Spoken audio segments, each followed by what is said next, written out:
Assalamu alaikum students. Today we will talk about the topic of partnership admission. In this we will see a situation when total capital of the firm is given in question and it will become the goodwill of new partner and goodwill of old partner's case. Let's begin. This is the question. Tanya and Alia are partners with capitals of rupees 2 lakh and rupees 6 lakh. On September 15, 2020, they agreed to admit Roisin as a new partner for 1/4 interest. Roisin is willing to bring cash rupees 50,000 and she is bringing merchandise worth rupees 70,000. Altogether she is investing 1,20,000. You are required to record admission of Roisin if total capital of the firm is rupees 12 lakh. If you are new on the channel, subscribe the channel for more videos. Let's see, total capital of the firm is rupees 12 lakh. We will first of all calculate book value of new partner. If the total capital is 12 lakh and interest of new partner is 1/4, she should bring at least 3 lakh rupees. And we had seen in the question that she is bringing rupees 50 and merchandise 70. Altogether she is bringing the investment equal to 1,20,000. So it means for her this is the case of less than book value. उसे 3 लाख रुपए लाने चाहिए investment पे, लेकिन वो 1,20,000 के assets ला रही है. जो शॉर्टेज उसके पास है, अगर वो शॉर्टेज ओल्ड पार्टनर उसको नहीं दे रहे तो हम कह सकेंगे कि ये गुडविल ऑफ रोशीन है. तो we can not write here goodwill of Roshin unless we do the working on the book value of old partners. Now let's have the calculation for book value of old partners. This is not the second case, it is only one case given in the question. So let's see. The book value of old partners will be calculated by applying their fractional interest on total capital. According to this total capital, they should bring 9 lakh rupees. But when we had seen the capital of old partners in the question, it is 6 lakh and 2 lakh, altogether 8 lakh rupees.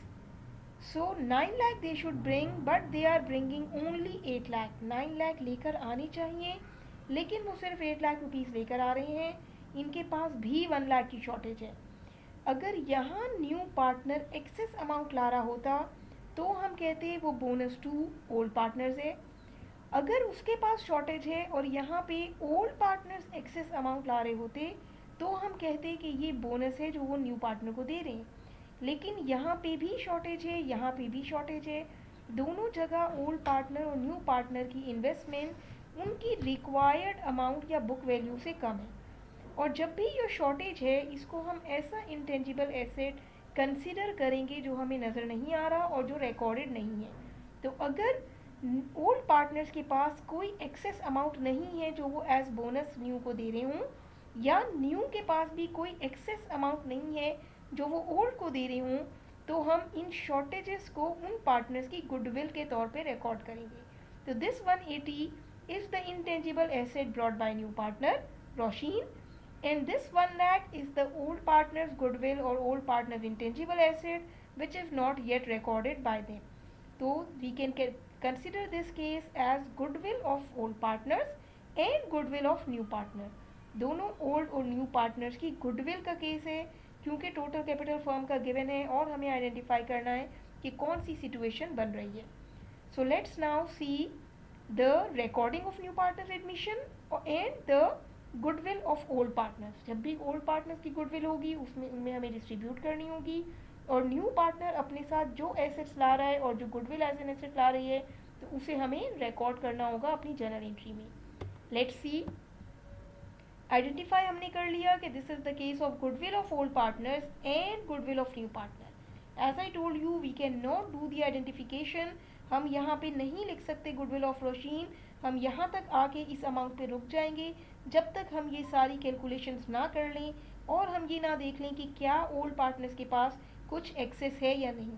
और अगर हम ये वाला step पहले कर लें तो हम यहाँ आके रुक जाएंगे और इसको गुडविल ऑफ ओल्ड पार्टनर्स तब तक नहीं कहेंगे जब तक हम ये वाला स्टेप नंबर 3 में ना कर लें और ये ना देख लें कि ओल्ड न्यू पार्टनर के पास कुछ एक्सेस या शॉर्टेज है या नहीं. तो this is the way we can identify the goodwill of new partner और the goodwill of old partner. So once we had decided or we had recognized that this is the case of goodwill of old partner and goodwill of new partner, old की goodwill को उसमें distribute कर दें, कोई sharing ratio given नहीं है तो equally distribute कर दें, अगर कोई शेयरिंग रेशियो गिवन है तो उसमें डिस्ट्रीब्यूट कर दें. In this question we are distributing it equally. 1 lakh goodwill थी, इक्वली रेशियो में हमने इनको डिवाइड किया, 50,000 दोनों के कैपिटल में गुडविल क्रेडिट हो जाएगी. चैनल को सब्सक्राइब करें ताकि आपको और वीडियोस मिलती रहें देखने को. अब हम नए पार्टनर के पहले एडमिशन की एंट्री बना रहे हैं. हमने देखा नया पार्टनर अपने साथ 180,000 की गुडविल ला रही है, 50,000 कैश और 70,000 की मर्चेंडाइज ला रही है. ये तीनों एसेट्स हमारे डेबिट और capital Roshin credit. This is the admission of new partner and goodwill to her. फिर एक चीज़ जो हमारे पास अनरिकॉर्डेड एसेट है, goodwill of old partners. Goodwill को हमने डेबिट किया, ओल्ड पार्टनर्स की कैपिटल्स को हमने क्रेडिट किया. तो second important task to record the goodwill of these old partners is also done. Let us do the proper formatting for these headings. हम इसको record कर रहे हैं.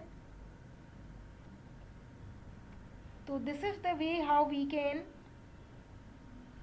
record the goodwill of old partners and how can we record the admission of new partner by the assets brought by her and with the identification of the goodwill brought by her. That's all about the case of the question. Like the video, share it, subscribe the channel. Keep watching Commerce Lecturer Online for more informative videos.